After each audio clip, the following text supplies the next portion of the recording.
Olá! Bom, chegamos então ao final do nosso encontro, esse é o terceiro encontro, onde a gente vai discutir as concepções de organização e gestão escolar, sendo que no primeiro encontro a gente discutiu de forma bem abrangente o que seria o planejamento e suas variáveis.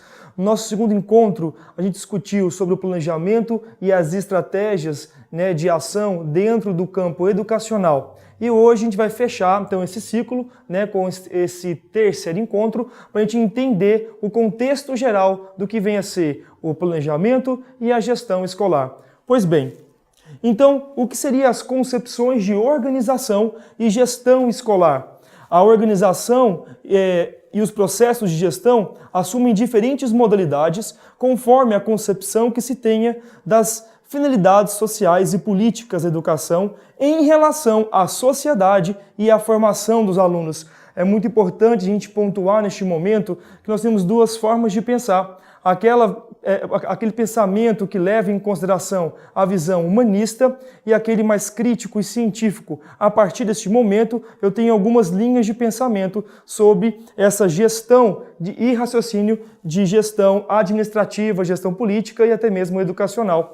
Então, os autores são vários que corroboram para esse entendimento. Parro, Luque, ao observarem as experiências levadas, levando em consideração, na verdade, os efeitos nos últimos anos, apresentam 4 concepções. E nós vamos discutir e pontuar essas 4 concepções para que você possa entender um pouquinho de cada uma. A primeira, conhecida como técnico-científica, ela é altamente burocrática e administrativa.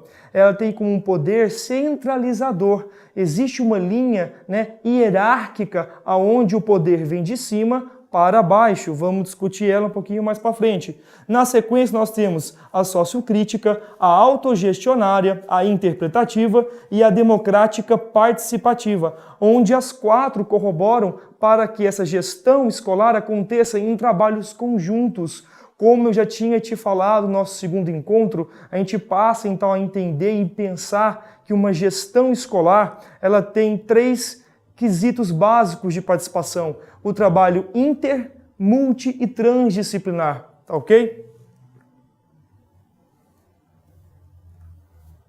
Bom, concepção técnico-científica, Então, como a gente disse, é aquela visão autoritária, extremamente burocrática, não tem participação ou participação muito mínima, ela é praticamente engessada, não existe brechas ou lacunas para que se possa trabalhar de forma participativa com a comunidade ou com os gestores de forma geral.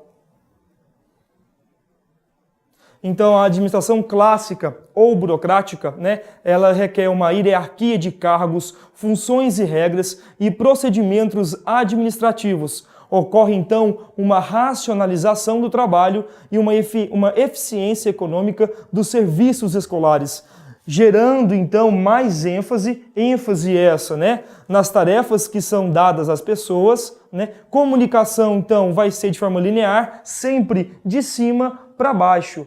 De certa forma, se você tem uma comunicação sempre de cima para baixo e você não leva em consideração o resultado final deste planejamento, dessa gestão escolar, você está mais suscetível a erros. Então, se você tem uma gestão mais participativa, que onde você pode analisar o seu real objetivo, se foi cumprido, você pode tentar solucionar ou modificar novas metodologias para essa gestão, que não é o caso da técnica científica, Ela é bem determinada, não é o caso deste modelo. Então termina com um poder centralizador, aonde do diretor e das relações demais subordinadas. Então na relação de gestão técnico-científica fica marcado, delimitado o poder centralizador, tá ok? Sempre de cima para baixo. Já nos demais, onde eu tenho as concepções sociocríticas, onde eu tenho as concepções participativas, tanto de forma multidisciplinar, interdisciplinar ou transdisciplinar, eu tenho então a autogestionária,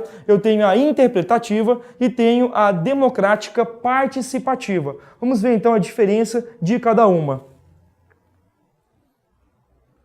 Bom, sociocrítica, Então vai gerar 3 subvisões de gestão. Eu tenho a gestão autogestionária, a gestão interpretativa e a gestão democrática participativa. Ambas as três corroboram para uma visão de gestão que se opõe à dominação e subordinação dos indivíduos. Levam em consideração um contexto social e político, né? Ou seja, relações sociais mais humanas e justas, valorizando, né, sempre o trabalho coletivo e participativo. Grava bastante isso agora. A partir desse momento, eu tenho quadros, né, eu tenho 3 tipos de gestões que levam em consideração a participação.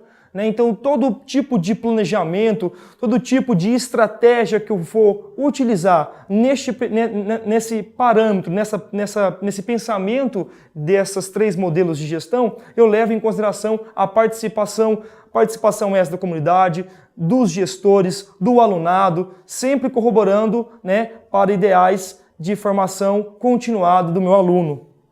Então, na caracterização que eu tenho como modelo de concepção autogestionária, eu tenho aqui, então, o poder coletivo nas escolas, autogestão sempre no plano político, gerando decisões coletivas, ou seja, sempre através de assembleias e reuniões, com a participação, né, dando ênfase na auto-organização do grupo de pessoas, das instituições. Sempre é feito eleições, né? Eleições para a gente escolher os diretores e os demais cargos da escola. Recusa, né, as normas e sistemas de controle. Tudo que gera muito controle engessado, este modelo ele vai sempre deixar para depois, porque ele é um modelo flexível. A partir de agora a gente tem esses modelos mais flexíveis de gestão escolar e esse é um deles. Por sua vez, valoriza a capacidade do grupo de criar e instituir as suas próprias normas e procedimentos. Sendo assim, então, eu tenho mais ênfase nas interações, né, do que nas tarefas. Muito importante a interação da gestão escolar, do que somente nas tarefas. Então, este é o modelo autogestionária. O próximo modelo, conhecido como caracterização da concepção interpretativa, eu tenho também esse diagrama, esse ciclo de informações, cujo qual sempre começa com vai ser privilegiado, então, as ações organizadoras como valor, né, e práticas compartilhadas. Mais uma vez, um modelo que traz o compartilhamento das informações dessa gestão escolar, que é o princípio não mais certo, não mais errado, mas o mais usado no modelo atual. Gestores escolares requerem participação tanto da comunidade quanto dos professores, ou seja, trabalho em equipe, correto? Destacando então essa interpretativa, o caráter humano em vez do caráter formal e normativo. O lado humanista nesta visão de gestão interpretativa é muito bem aceito. A direção como agente de mediação das intersubjetividades também entra nesse modelo de gestão. A valorização e as interpretações, os valores e as percepções somam então para que eu tenha uma escola. Esta escola, presta bastante atenção neste momento, hein? Esta escola então vai ser dada através de uma realidade social. Então, o social na visão de interpretativa, de gestão interpretativa, de concepção interpretativa, é aceito. Diferente, né, dos demais. Bom, a caracterização da concepção democrática participativa. Então, tem aí, metaforicamente, um diagrama, né, nesses ciclos, somando para quê? A relação orgânica entre a direção e a participação da equipe e a comunidade acontece. Observa que os 3 modelos são bem incisivos em demonstrar para a gente que a participação da comunidade, o trabalho em equipe sempre acontece. Então, finalizando aqui, eu tenho 2 tipos de modelos. O modelo básico burocrático e eu tenho subsequências de tipos de gestões, onde sempre eu levo em consideração a participação em conjunta, né, de todos os gestores para que ocorra de fato uma gestão corroborando para diferentes tópicos da educação. Então, neste democrático, né, participativo, eu tenho a ênfase nas tarefas, nas relações humanas, tendo em vista os fins exclusivamente educacionais, tomando decisões sempre no coletivo, bem parecido com os demais modelos que a gente acabou de ver, né? Requer então a participação na deliberação, execução, coordenação e avaliações sistematizadas, né? Ou seja, sistemáticas da operacionalização do trabalho na escola, Tendo então essa somatória, eu tenho objetivos sociopolíticos e pedagógicos da escola sempre participativa, tá ok? Então nós temos aqui 3 tipos de modelos que são tomados sempre pela participação e o modelo científico, né, técnico-científico, onde eu tenho aquele modelo mais arcaico, o modelo mais hierárquico. Aqui eu tenho algumas referências dessa aula, então vale ressaltar que, né, se eu pensar num planejamento e gestão educacional, o planejamento, quando bem feito, quando bem elaborado, esse planejamento, quando é feito com objetivos reais, com objetos que podem ser usados de forma real, numa situação real, sempre numa data, num cronograma estipulado, ele sempre vai ter um sucesso absoluto. No caso do nosso primeiro encontro, a gente discutiu o plano de aula. Esse plano de aula, quando ele é bem feito, bem elaborado, com um tema, com os seus objetivos gerais e específicos, com boas metodologias, né, uma forma de avaliação e principalmente um referencial teórico, não tem como dar errado.